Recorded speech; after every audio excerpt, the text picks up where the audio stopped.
Bienvenidos a En Jaque, un programa hecho por jóvenes universitarios con la finalidad de dar a conocer las distintas posturas, propuestas y perfiles de los candidatos que postulan a las cámaras de senadores y de diputados del Congreso de la República.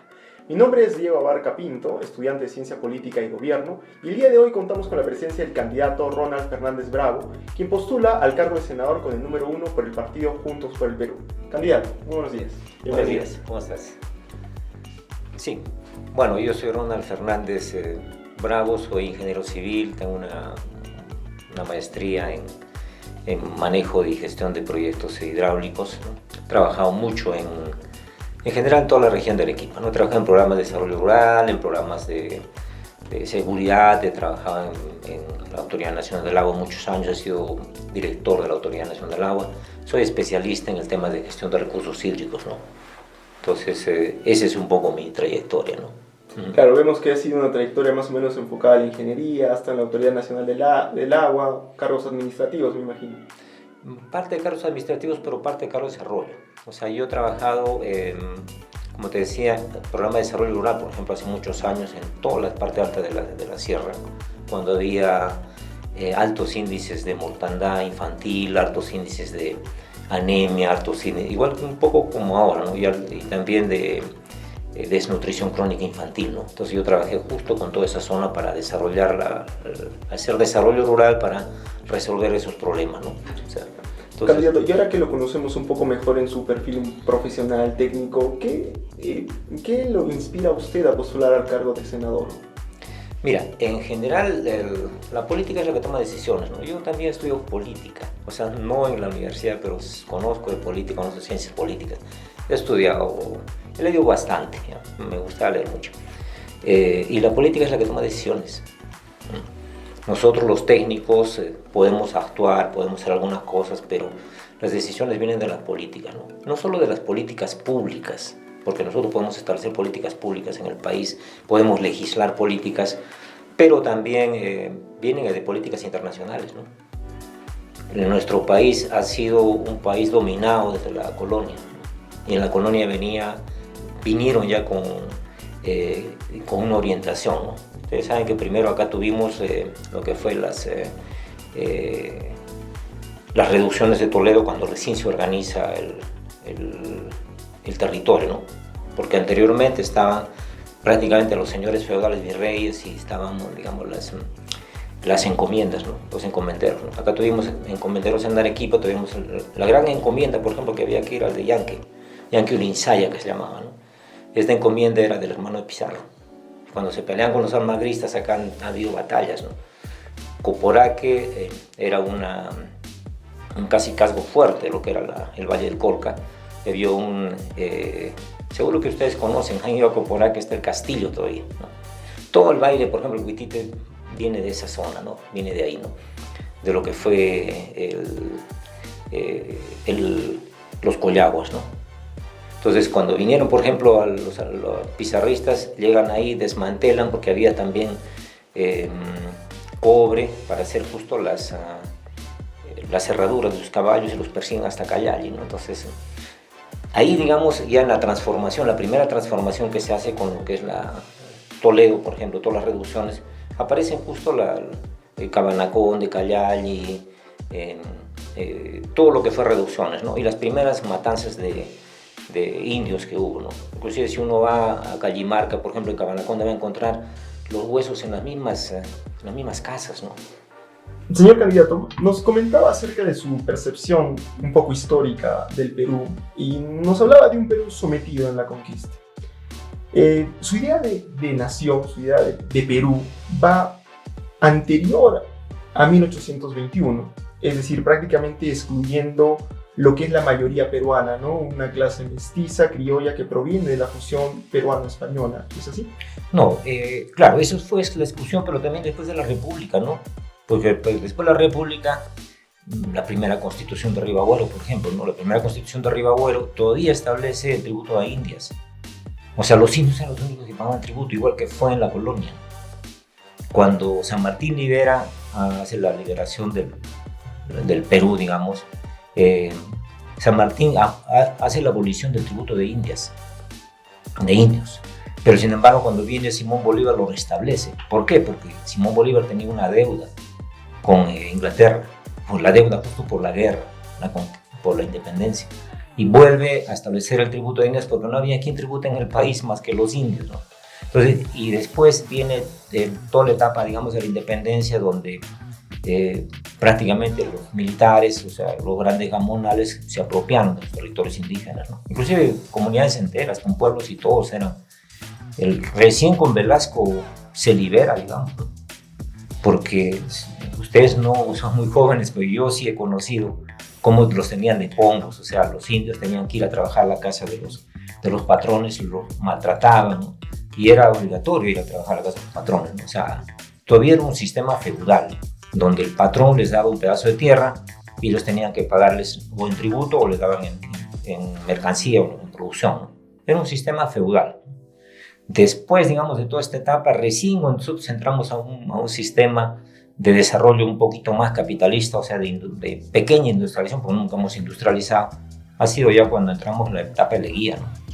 Entonces, la historia del Perú es una historia de dominación en general a los pueblos más oprimidos, ¿no? O sea, indios, negros, chinos también, ¿no? O sea, las primeras levantamientos, por ejemplo, ya en la colonia, que han habido acá de chinos y culis y de negros han sido aquí en Acarí.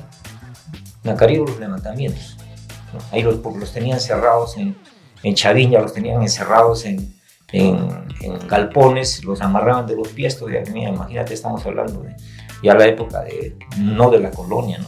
Ya no había esclavismo en partes del mundo, aunque todavía había, pero acá todavía sí manteníamos ese tema, ¿no? Me parece interesante que usted opte esa participación política con una base histórica. Es importante siempre partir de eso, ¿no? El conocimiento de los hechos para poder posteriormente asumir una postura. En ese sentido, usted como político, ¿qué ideología asume ahora en su participación política? Mira, para mí, yo, como te estaba diciendo, he hecho un análisis histórico, ¿no? Entonces, el desarrollo de la política tiene que ver mucho con el desarrollo de los intereses, ¿no? O sea, ¿qué intereses están sobrepuestos sobre otros intereses, ¿no? ¿Y quién es el que obtiene ganancias de estas jugadas políticas? La política, como te digo, expresa los intereses de los grupos económicos, grupos sociales, ¿no? Entonces, en este caso, digamos,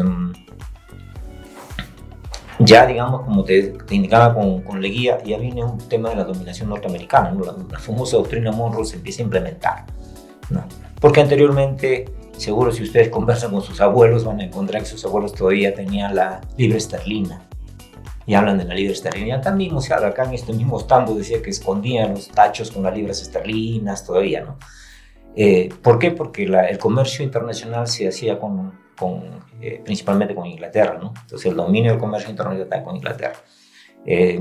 Después empezamos a cambiar la moneda, ¿no? Todavía no en la época de Leguía, pero Leguía fue uno de los que primero entró, digamos, con el tema de la modernización del país, o sea, pero hubo resistencia justo a los grupos oligárquicos.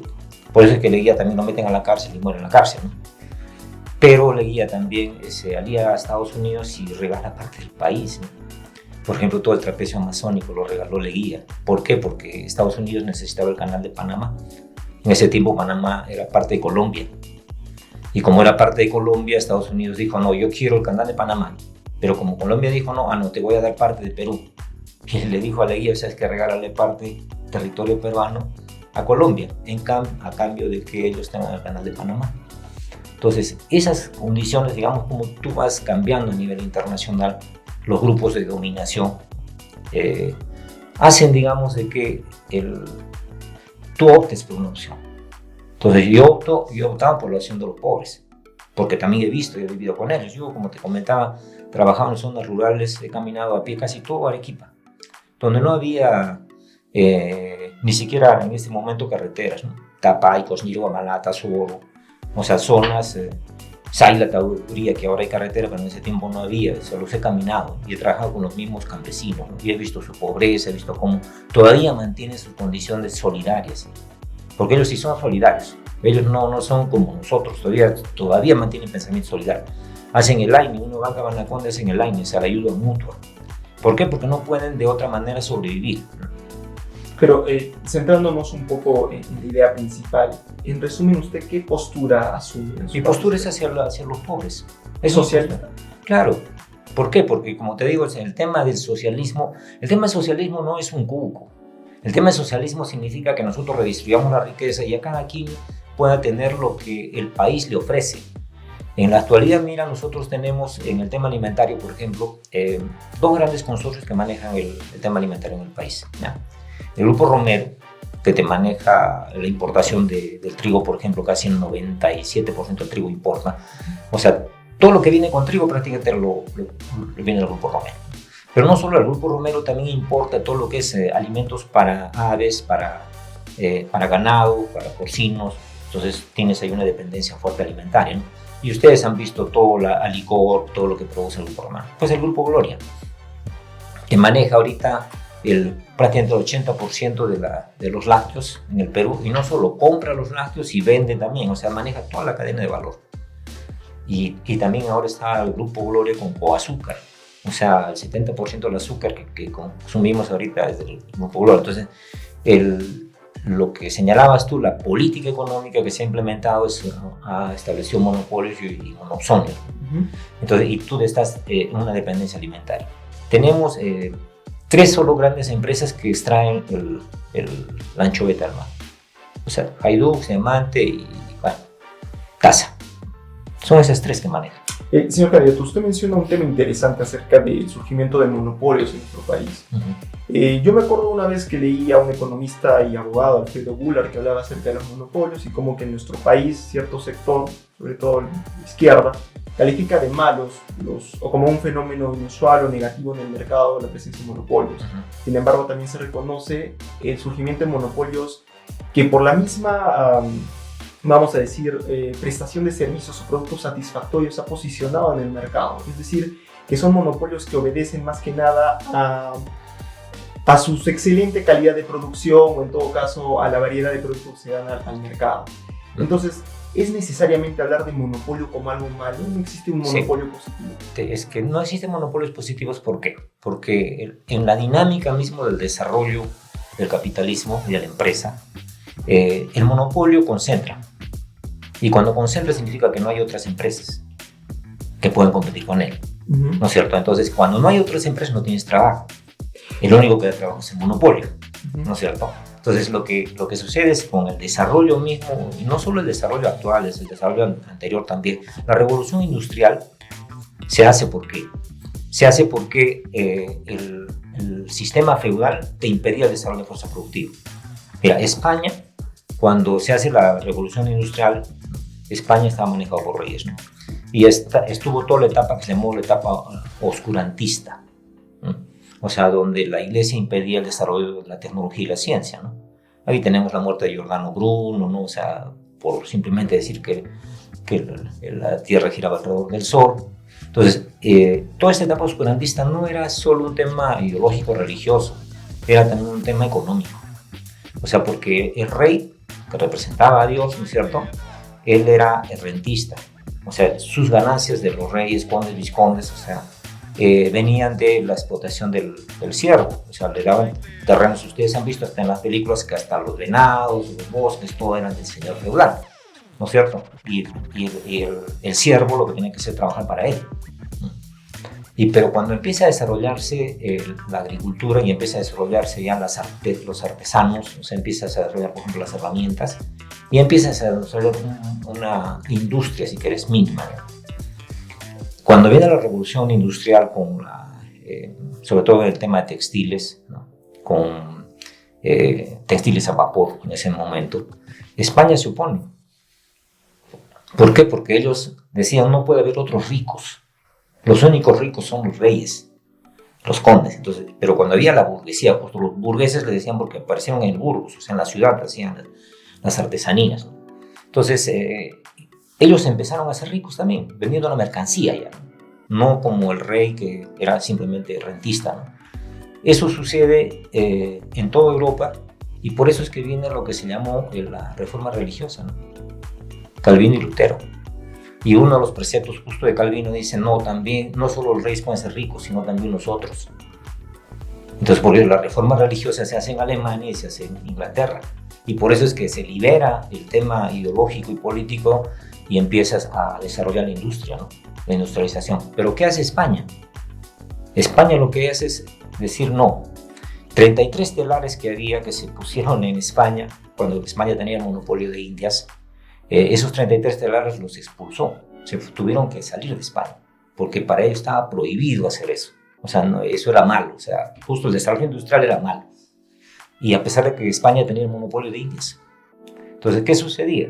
Que como España tenía el monopolio de Indias y tenía que vender mercancías a América Latina, o sea, que era, es española, tenías que comprar mercancías en Inglaterra.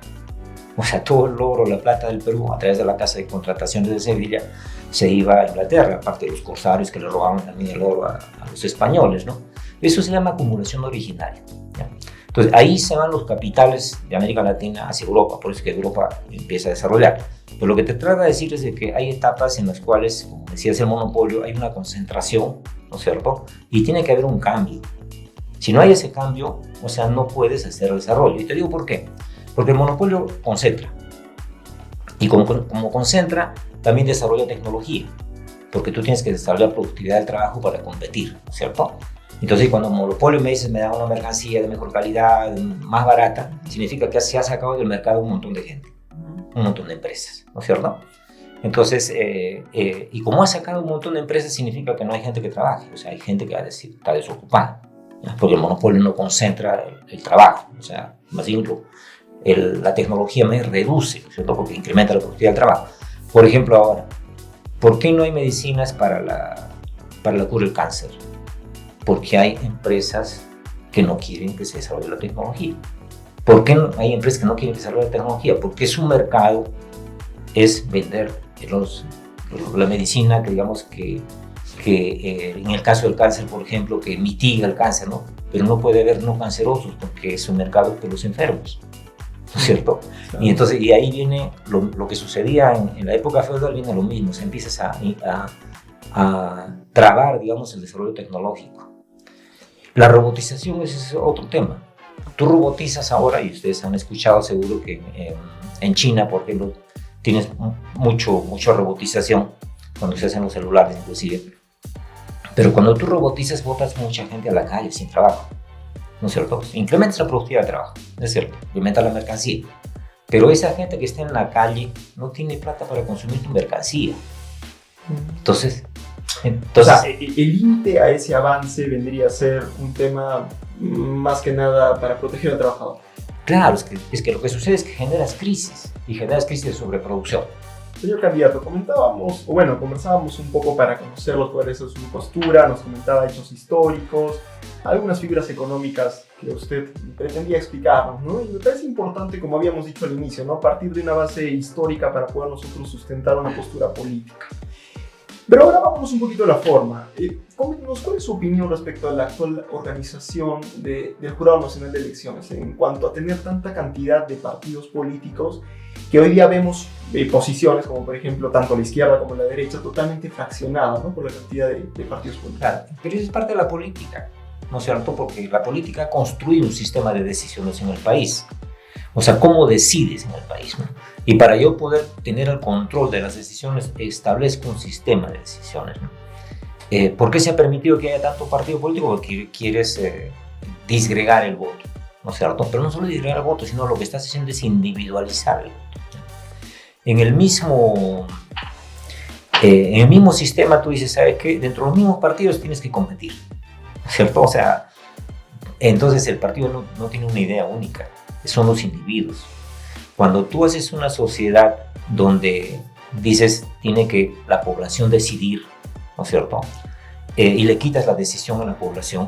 ¿Por qué? Porque nosotros tenemos un sistema donde un minuto cada 5 años vamos a votar. Y después es representativo. O sea, prácticamente ya la población, ese tema de la democracia por el pueblo, para el pueblo y por el pueblo, desapareció, ¿no es cierto? Porque el pueblo ya no toma decisiones, la gente ya no toma decisiones, ¿no? Entonces, construir un sistema de democracia donde el pueblo tome decisiones es diferente a construir un sistema de democracia donde hay una democracia representativa, ¿no? Donde sigues tomando las decisiones un grupo de poder. Y por eso es que tienes que construir un sistema de decisiones donde el grupo de poder se mantenga. Porque construyes todo el sistema de partidos, todo el sistema electoral, ¿no es cierto? Que es el que te va a llevar al sistema de decisiones, ¿no? Y pues construyes el Estado, cómo van a tomar las decisiones, ¿no? Entonces, es parte de la política, o sea, es parte de quién tiene el control, porque si tú le dejas el control al pueblo, entonces el pueblo va a tomar decisiones, mal que bien se equivocará o no se equivocará, pero tomará decisiones en función a sus intereses, ¿no? Claro. Lo que pasa es de que muchas veces la cantidad de partidos políticos origina que no exista, vamos a decir, un resultado deseado por la mayoría de la población. Por ejemplo, en las últimas elecciones presidenciales, si bien es cierto, ganó el candidato Pedro Castillo, los tres puestos anteriores a él, Keiko, Renovación Popular de Rafael López Aliaga y Hernando de Soto, ostentaban en la sumatoria lo que representaría una derecha mayoritaria. Sin embargo, el tema del fraccionamiento de los partidos políticos evitó que se diera esa figura. Pero por lo que me comentas, ¿usted está de acuerdo con el tema de la organización del Jurado Nacional de Elecciones? No, o sea, el tema del jurado, como te digo, es parte de la construcción política. Parte de una democracia representativa. Parte representativa, ¿no? Entonces, lo que nosotros necesitamos es una democracia más bien diferente. Nosotros hemos tenido, si quieres, democracias, inclusive después de la colonia, las comunidades campesinas, ¿no? Y en algunos momentos se respetó la autonomía. Entonces ahí tienes autogobierno. En la actualidad tenemos autogobierno en las comunidades campesinas, ¿no? El convenio 169 de la OIT establece mecanismos donde puedes autogobernarte, la misma constitución del Perú, las mismas leyes en algunos casos te dicen, ¿sabe qué? Las comunidades campesinas tienen derecho a utilizar los recursos de sus territorios y también tienen a regularse su vida, siempre y cuando no afecten derechos humanos, ¿cierto? Entonces ahí hay un autogobierno. Las rondas campesinas, por ejemplo, son parte del autogobierno, que quiere siempre, los grupos económicos de poder quieren destrozar, ¿no? Pero aparte de eso, nosotros proponemos también, aparte del autogobierno, democracia participativa, ¿no? Donde la población tenga mecanismos de participación donde tome las decisiones, ¿no?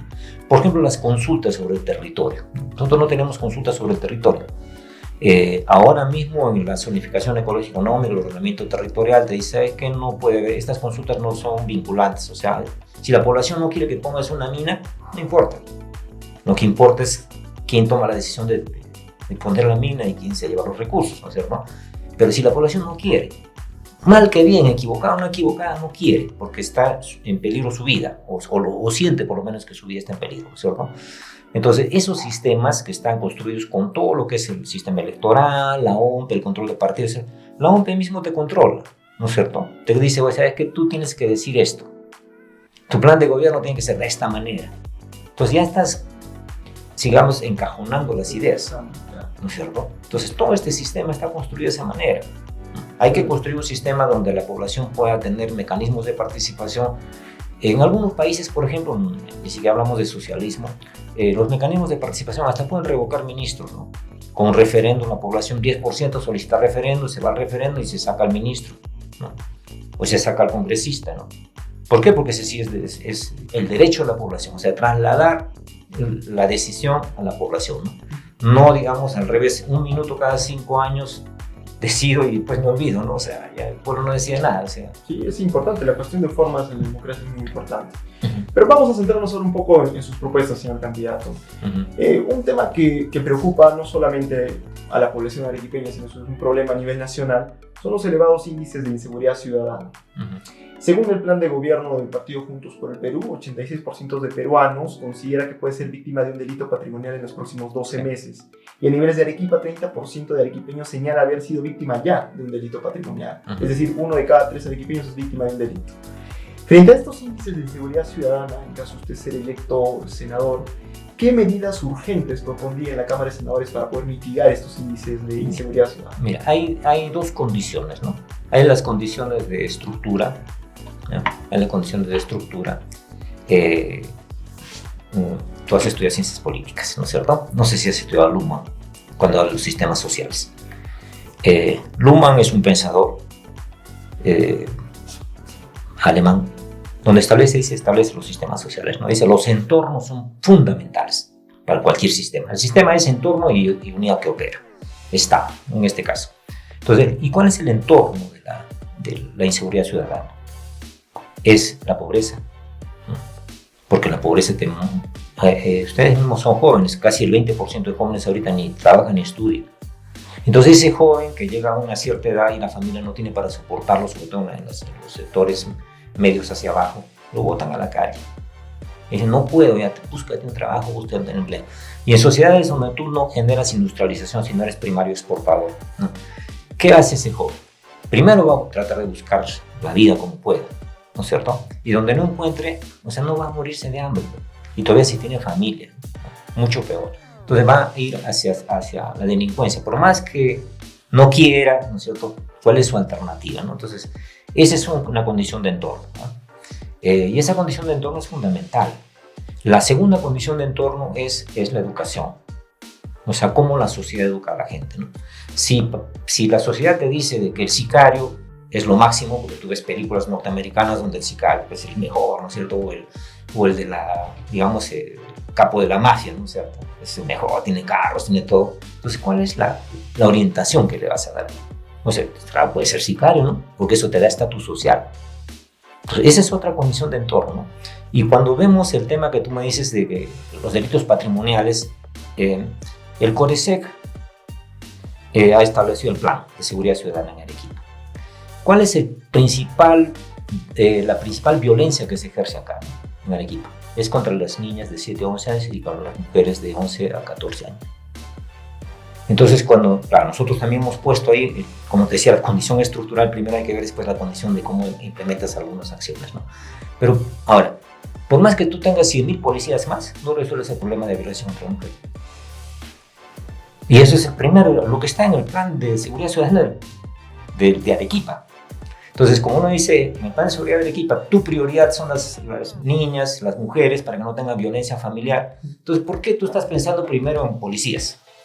O sea, para usted las medidas de protección que dicta el Poder Judicial para las víctimas de violencia no son satisfactorias. No son satisfactorias y viene de un problema familiar. Entonces, ahí el control ciudadano es mucho mejor. Por eso es que para mí las economías solidarias, por ejemplo, las comunidades campesinas tienen sus propias reglas. Ahí castigan, por ejemplo, eso, las comunidades campesinas, ¿no? A la persona que hace violencia contra la mujer lo castigan, ¿no? Entonces, esa forma, digamos, de ver la sociedad para nosotros es, claro, nos hacen ver, digamos, que el que tiene el sicariato, por ejemplo, es más violento y es más visible en el tema de medios de comunicación. Pero lo otro es invisible. No lo hacen visible, pero sin embargo es un problema mucho mayor en la sociedad. O sea, usted propone más que nada vamos a decir, combatir la comisión de delitos, pero desde su origen. Exactamente. Desde las causas. Es un tema de formación, un tema de falta de trabajo, me imagino, sí. Un tema también familiar, ¿no? Sí. Entonces, ahí permítame hacerle una pregunta, pero más que nada enfocado, vamos a entrar un poco al bloque universitario. Muchos jóvenes profesionales, no solamente aquellos que dejan su casa, ¿no? Enfrentan dificultades para encontrar oportunidades laborales. Claro. ¿Qué propuestas usted podría impulsar para mejorar, fortalecer la inserción laboral para los jóvenes? Ese es un problema de los monopolios que conversamos, ¿no? Porque si monopolizas vas a dejar sin empleo a un montón de gente, ¿no es cierto? Nosotros tenemos que iniciar la industrialización del país. Sabemos que no podemos iniciar desde todos los sectores, porque nosotros tenemos justo estos grandes monopolios internacionales que concentran todo, ¿no es cierto? Medicinas, por ejemplo, 3 empresas internacionales te concentran toda la producción de laboratorios de medicina en el mundo, ¿no es cierto? Entonces tú no vas a entrar a competir en medicinas. Entonces lo que tú tienes que hacer es industrializar lo que tú primero tienes como objetivo. Acá en el país es la agricultura. La agricultura familiar emplea casi 2.900.000 trabajadores en la actualidad. Se ha priorizado acá la agricultura de exportación, ¿no? Y se ha dejado a un lado la agricultura familiar. Por eso es que tenemos un gran abandono en el campo. Abandono en terrenos agrícolas casi el 30%, pero también tenemos abandono de jóvenes, porque no tienen oportunidades en el campo, ¿no? Lo que hay que hacer es rescatar justo esa cadena de valor que el monopolio concentra, porque esa cadena de valor la tiene el control del monopolio para los pequeños agricultores. Entonces, ¿dónde está el mercado? Está justo en las poblaciones, ¿no es cierto? Entonces yo necesito industrializar, tecnificar el agro, que está muy retrasado. Tenemos 2 millones de unidades agrarias ahí que podemos industrializar. ¿Cómo estamos proponiendo? El Estado debería otorgar, digamos, recursos para esta industrialización. En el caso, por ejemplo, de lo que es lo agrario. Ponerles cooperativas agrarias de transformación, no de producción en terreno, o sea, de su propia tierra, sino transformación, o sea, agroindustria, ¿no? Y los agrupas a los pequeños productores en esa agroindustria, ¿no? Los cooperativistas, y poco a poco les vas trasladando las capacidades de gestión, las capacidades de venta en el mercado, inclusive las capacidades de exportación. En la actualidad, mira, la famosa ley Klimper que se dio el año 92 para los agroexportadores y se les ha otorgado casi 30.000 millones de beneficios a esos agroexportadores. ¿Cuántos son? 11 principalmente, que controlan casi el 70% de eso. O sea, a 11 agroexportadores les ha regalado 30 millones. Y ahora, con la nueva ley Klimper 2, les está regalando 20.000 millones en los próximos 10 años. Que eso deja el Estado de recaudar porque les ha bajado el impuesto de la renta a la mitad, les ha bajado... Pero, y más allá de centrarnos en el tema agrícola, que sí puede ser bien explotado a nivel industrial para poder generar mayores oportunidades de trabajo, pero, o sea, la variedad de carreras hoy en día existentes diversifica el mercado al punto de cuál el trabajador, por ejemplo, un abogado, un politólogo, personas de marketing, publicidad, entre otras carreras que se enfocan más al tema social. O sea, ellos también sufren ese tema de la falta de inserción laboral. Exactamente, porque las universidades no están relacionadas a la economía. Porque votas, o sea, simplemente la universidad tiene un negocio y te dice, ¿sabes qué? Yo necesito tantos ingenieros agroindustriales. ¿Cuánto agroindustria en el país y cuánto puede desarrollar a futuro? O sea, ¿usted considera que la cantidad de egresados es el problema? Es uno de los problemas. Es uno de los porque si quieres, es una consecuencia de un problema. Y tu problema es de que la universidad no está ligada a la producción. ¿Ya? Entonces, ¿qué empleos generas en el país? Exacto, y es lo que sucede, ¿no? Por ejemplo, promociones de abogados que salen de 200 y ya no hay mercado para tantos abogados. Y lo que tienes que hacer es crear problemas para que haya abogados para trabajar. Y qué bueno que hemos hablado ahora de un tema económico relacionado a las universidades. Porque, bueno, a nivel de Arequipa, a nivel nacional, algunas universidades del país se ha visto un problema, que es que las pensiones se han incrementado progresivamente, muchas veces sin que exista un criterio claro, una mejora proporcional con la calidad educativa. En ese punto, ¿cree usted que debería existir un marco normativo más claro que proteja al estudiante frente a estos incrementos? Mira, lo primero que tiene que hacer es el Estado asegurar la educación. ¿Ya? O sea, primero debe ser una educación estatal. ¿Por qué? Es que nosotros no tenemos un Estado planificado, nosotros tenemos un Estado que se dice es neoliberal. ¿Por qué? Por el tema de neoliberal de libre comercio, ¿no? El consenso de Washington y todos los acuerdos que se tuvieron en temas económicos, ¿no? Entonces, si tú tienes un Estado neoliberal, o sea, lo que importa es la competencia, no planificas. Pero si tú planificas la economía, como te estoy diciendo, ¿no? Industrializas el agro, por ejemplo, ahí vas a tener ingenieros industriales, ingenieros de gestión, ingenieros de marketing, o sea, que pueden trabajar ahí. Si industrializas el calzado, por ejemplo, que es otro tema que está ahí mandando la quiebra ahorita, el tema del Tratado de Libre Comercio de Importación sin trabas, o sea, sin aranceles, ahí tienes pues para los ingenieros industriales, para ingenieros tecnólogos, inclusive para informáticos. Pero en concreto, candidato, respecto al incremento de pensiones. Ya, el incremento de pensiones, como te digo, no debía darse, porque el incremento de pensiones se da en función al mercado que yo tengo. Nosotros estamos hablando del libre mercado. Entonces, si yo tengo un mercado donde el joven dice, ¿sabes qué?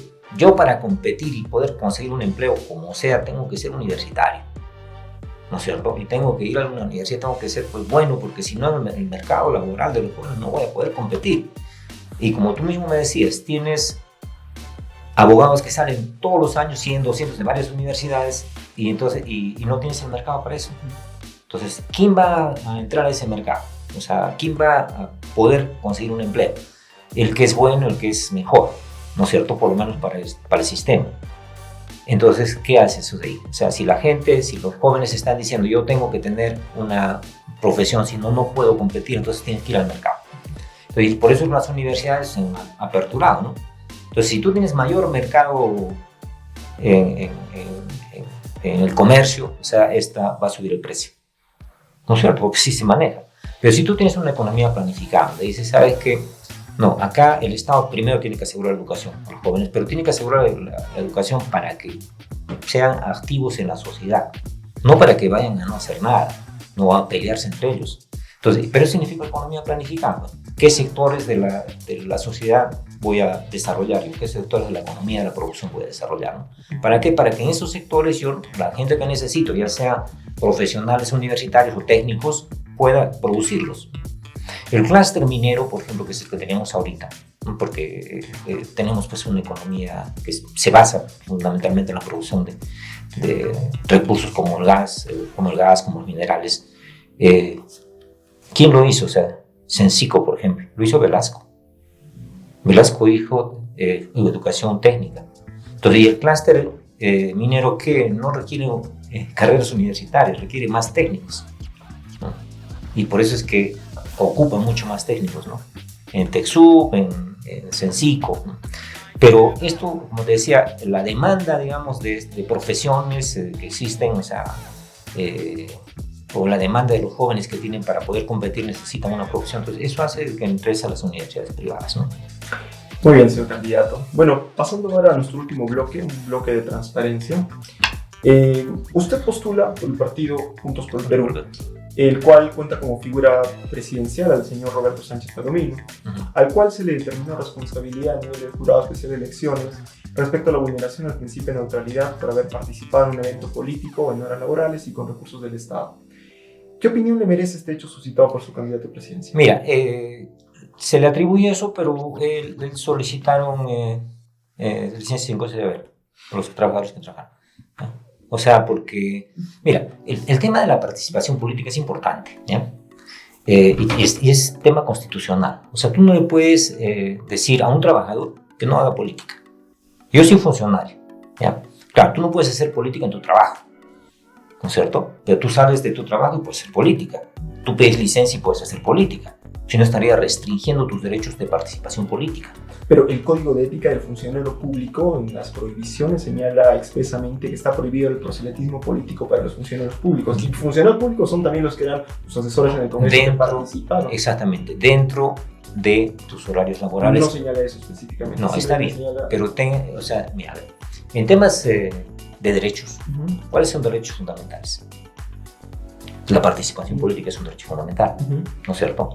Entonces, como yo tengo mi derecho a la participación política, tú no me puedes decir no participes en política. Lo que tú me puedes decir es cuando estés en el Estado, no utilices recursos del Estado para tu participación política, ¿no es cierto? Pero tú no me puedes restringir la participación política. Claro, pero señor candidato, el hecho no tanto iba en cuestión a que participen o no participen, sino era cuándo participaban. Y en este caso se participó, es más, hasta se creó una carpeta fiscal investigando el peculado de uso, porque se presumía que había indicios de haber utilizado recursos del Estado. Y yo, bueno, a primera impresión da, cuando uno va a una comitiva con personal del Congreso, da indicios de que efectivamente se está disponiendo del primer recurso que se le da al Estado, que es el tiempo de los trabajadores. Claro, pero por eso es que pidió licencia sin goce de haber. Pues, no, es lo que señala el candidato. Claro, no solo eso es lo que se probó también. Por eso lo que te digo, o sea, cuando tú eres funcionario por trabajas en el Estado, ya se te acabaron todos tus derechos, ¿no es cierto? Pero, y ahora, ¿a usted le parecería correcto que todos los trabajadores del sector público empiecen a pedir licencias sin goce de haber para hacer proselitismo político? Mira, el derecho a la participación política es fundamental, ¿no es cierto? No es que todos, ¿no es cierto? Aquel que desee hacer participación política tiene... Yo renuncié, por ejemplo. Yo renuncié a mi trabajo. Yo era director de la autoridad administrativa. Y eso es lo correcto. Entonces, yo renuncié, porque inclusive renunció más antes, para que a mí no me digan, ¿saben qué? Tú estás utilizando tu cargo. Inclusive yo he renunciado en septiembre del año pasado, antes de que inclusive antes de ser candidato. Renuncié. ¿Por qué? Porque al final dije, bueno, dos cosas, condiciones por las que renuncié, ¿no? Porque había un control del Estado, total del Estado. Ministros y todo, y querían obligarte a hacer cosas que uno no va a hacer nunca, o sea, así se maneja el Estado también. Y lo otro es porque, bueno, decidí pues justo participar en política, ¿no? Porque me di cuenta justo de que las decisiones políticas te quieren obligar a hacer cualquier cosa, ¿no? Entonces, es por eso. Pero no podemos restringir su derecho a participación política. Perfecto, señor candidato. Ahora, ante una eventual participación mayoritaria de su partido, y en caso, digamos, ser electo un presidente que postule la posibilidad de dar el indulto al presidente Pedro Castillo, ¿usted estaría a favor? Sí, porque te voy a decir por qué. Mira, a través de la historia que estuvimos conversando, nunca han dejado a los pobres y a los indios ser partícipes. El derecho a voto de los indios lo da Velasco Alvarado. Derecho a las mujeres, ustedes saben que la Constitución, digamos, antes del 33 decía que las mujeres, por ejemplo, no podían ni trabajar si no tenían el permiso de su esposo.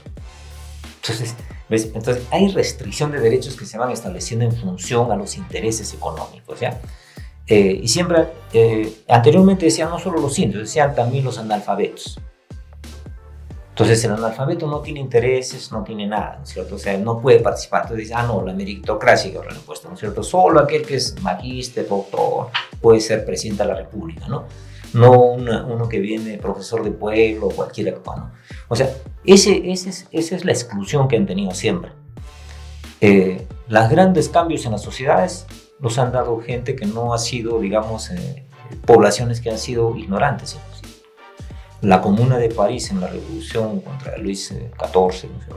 La Comuna de París, la primera gobierno del pueblo que se hizo, lo hicieron los obreros. Los obreros lo hicieron. Inclusive la primera norma que dan los obreros es, ¿saben qué? El funcionario público, el presidente, el presidente no había todavía en ese tiempo, de la Comuna de París, tiene que ganar igual que un obrero. Entonces ellos, o sea, el tema cuando uno está en política, como lo que te decía al inicio, son los intereses, ¿no? O sea, ¿qué intereses defiendes? A Castillo no lo han dejado gobernar, no lo dejaron gobernar. ¿Por qué? Porque él dijo, por ejemplo, que iba a renegociar el tema del gas, que ahora tenemos crisis en el gas. Nosotros 50% del gas lo exportamos a precios baratos y nosotros nos falta para la industrialización. Tú quieres industrializar, pero necesitas energía. ¿Con qué energía haces si no tienes el gas? Pararon el gas surandino, ¿por qué? Justo porque quieren vender el gas del lote 88. Y si tú quieres industrializar el sur del Perú, por ejemplo, necesitas gas. O sea, ¿usted considera que la sentencia que se ha emitido contra el presidente Castillo es más un tema político? Es un tema político. Judicial. Es un tema político. O sea, utilizas políticamente al Poder Judicial, la Fiscalía, la Policía, los medios de comunicación, utilizas políticamente. O sea, son estrategias políticas para derrotarlo, si quieres, ¿no es cierto? ¿Y usted ha leído la sentencia que condena al presidente Castillo? No lo he leído. Porque son 700 páginas. Sí, no lo he leído, pero sí he visto el juicio, ¿no es cierto? Y he visto en la sociedad cómo ha sido siempre, no es ahorita. O sea, lo que le han hecho a Castillo no es solo de Castillo. Mira, yo he vivido más que ustedes, ¿no? Y he visto la historia. El año 77, por ejemplo, o sea, primero que a Velasco prácticamente lo matan, ¿no? Entra Morales Bermúdez y cambia todo lo que fue comunidades industriales, ¿no? Porque en ese tiempo estábamos industrializados. Ustedes quizás no sepan, de sus padres, quizás sus abuelos. Nosotros teníamos industria, hacíamos en línea blanca, carros inclusive armábamos, o sea, teníamos industrialización en el país, ¿no? Pero justo para ese cambio los monopolios internacionales no les interesaba que tú tengas industria y no hagas proteccionismo, porque quieren meter su mercancía del monopolio, o sea, para competir y desaparecer las empresas, ¿no? Morales Bermúdez lo que hace es empezar a perseguir justo políticamente, ¿no? ¿Y cómo empiezan a perseguir políticamente? O sea, te inventan un problema y te lo hacen público en medios de comunicación, después te meten a la policía. Te crean. 5.000 trabajadores fueron despedidos, la mayor parte de dirigentes enjuiciados por diversas causas. O sea, no es de ahorita. Es una conducta ya que se ha repetido. Y con el presidente Castillo se estaría haciendo lo mismo. Es una conducta política. O sea, ese es un medio político de acceder al poder. Entonces, como Castillo reivindicaba algunas propuestas de que no iban en contra, digamos. No solo esto, mira, si ustedes conocen la historia, la guerra de las 3 naciones, por ejemplo, ¿por qué se hace? O sea, ¿por qué matan niños, inclusive en Paraguay? Porque Paraguay, ¿saben qué puso? Puso aranceles y puso tranqueras al comercio inglés. Entonces, ¿qué hace Inglaterra? Inglaterra le hace hacer guerra Brasil, Argentina, Uruguay, le hacen guerra a Paraguay. ¿Por qué? Simplemente porque puso aranceles al comercio inglés y porque su economía estaba desarrollada. Entonces, ¿y ahí qué hacen? O sea, matan a la gente, sacan presidentes, ponen presidentes, ¿no? Y con diversas causas, ¿no? Hemos visto en el caso de Venezuela, por más que no les guste, pero como Estados Unidos ahorita saca presidentes. No solo es ahorita, o sea, en lo que fue, por ejemplo, lo que se llamaban las repúblicas bananeras, ¿no? Guatemala, Honduras. Estados Unidos, la empresa, la United Fruit, ponía y sacaba presidentes, ¿no? Ponía y sacaba presidentes. Cuando le pusieron, trataron de poner aranceles justo a sus productos y ponerle más impuestos a las frutas, ¿qué hizo? Llamó a Estados Unidos y Estados Unidos no cargó el presidente. Entonces, eso es parte del poder político. O sea, así es la lucha. No solo es ahorita, ha sido desde que aparece, digamos, la propiedad privada. Señor Gandía, según datos que usted declaró y que se encuentran en el Jurado Nacional de Elecciones, en la página web Voto Informado, cuenta únicamente con una vivienda, un predio inmueble, Sí. el cual está valorizado en 440 soles. 40.000. ¿Perdón? 440.000. 440.000. Sí.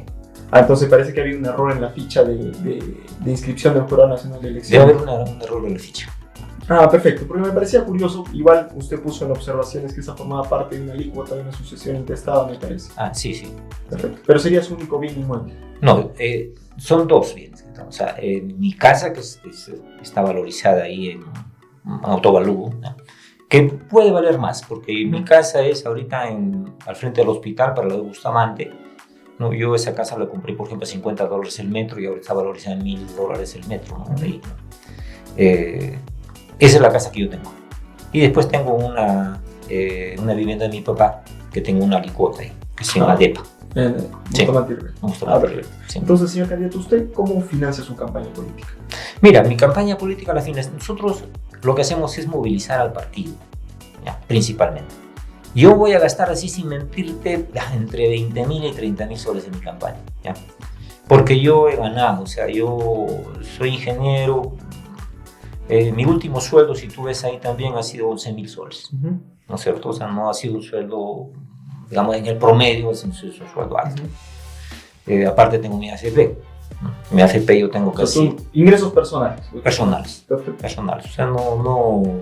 Eso es, digamos, parte del financiamiento, pero la mayor movilización que hacemos es la movilización del partido. O sea, nosotros creemos en los colectivos. Una campaña austera. No creen los banners de publicidad. Has visto que tengo unos cuantos banners ponemos en los sitios más, pero no tenemos pues, los grandes paneles, ¿no es cierto? La propaganda obscena, por ejemplo, de no sé. Ya ese es un insulto a la pobreza. Señor candidato, ya para culminar con la entrevista, como ha podido ver, nuestra temática del programa En Jaque es el ajedrez. Y en la política, al igual que el ajedrez, no solo se requiere de estrategia, sino también de visión y liderazgo para poder saber qué rol cumple cada uno dentro del tablero. Cada pieza tiene un rol fundamental y todos juegan una participación colectiva para poder ganar la partida. En ese sentido, si la política fuera una partida de ajedrez, ¿qué pieza sería usted? ¿El peón o el rey? Más que piezas son colectivos. Yo he hecho una defensa india acá. ¿Sí? ¿No es cierto? ¿No se relaciona con una pieza en esa analogía? No. ¿Por qué? Porque somos colectivos. ¿Yo qué estoy haciendo? Mira, acá te he hecho una defensa india. Empezamos defensa india. Y la defensa india lo que está haciendo primero es protegerme.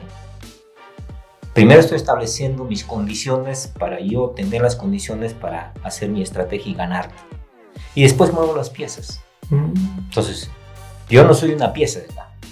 Yo puedo ser un peón, podría estar acá, podría estar en cualquier lugar. Usted es el que maneja el tablero. Ya. En este momento, el partido es el que maneja el tablero, la estrategia general. Entonces, en la estrategia general lo que te he hecho es una defensa india ahorita, primero protegiendo a mi rey. ¿Ya? ¿Se ha sentido atacado, señor candidato? No, es que cuando uno juega ajedrez, hace eso. Yo he salido con un gambito de rey, por ejemplo, acá. Te he puesto un gambito de rey, porque pues estoy protegiendo.